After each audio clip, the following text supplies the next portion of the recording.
Have you ever wondered how the massive Christ the Redeemer statue in Rio de Janeiro came to be atop Corcovado Mountain? If you visited the statue, you can appreciate how difficult the trek up to the mountain's peak can be. Now, can you imagine workers awkwardly lugging the mammoth structure up to its current location? Well, they didn't. And today you'll see what an incredible feat it was to have Christ's outstretched arms towering over Rio. But first, when was the Christ the Redeemer statue completed? Here's a clue. It was also the year when the Empire State Building was completed.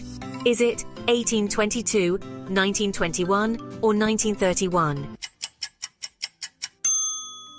If you guessed 1931, you're correct. And given the technological capabilities of that era, it must have been quite the undertaking. But did you know that the original model for this statue was actually made in France?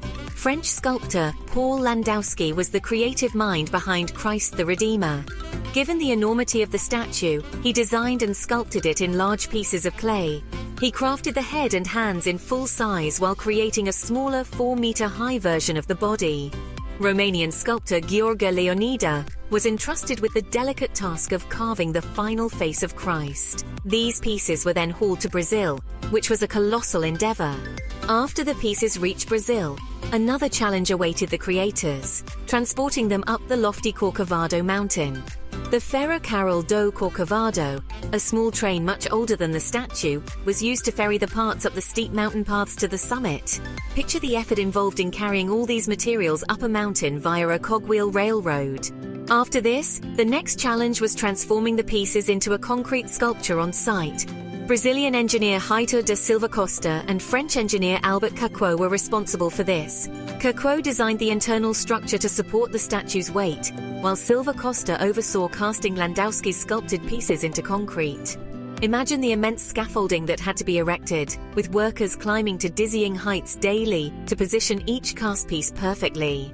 It was painstaking work, ensuring every piece was in the exact location to bring Landowski's vision to life. And since the workers had to prepare the concrete on site, they had to haul water from a fountain nearly 1,000 feet away.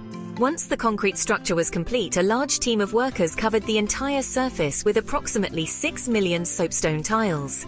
The tiles, shipped from Sweden, were used to give the statue a smooth, polished appearance. Finally, after about $250,000 later, the Christ the Redeemer statue was officially unveiled to the public on October 12, 1931.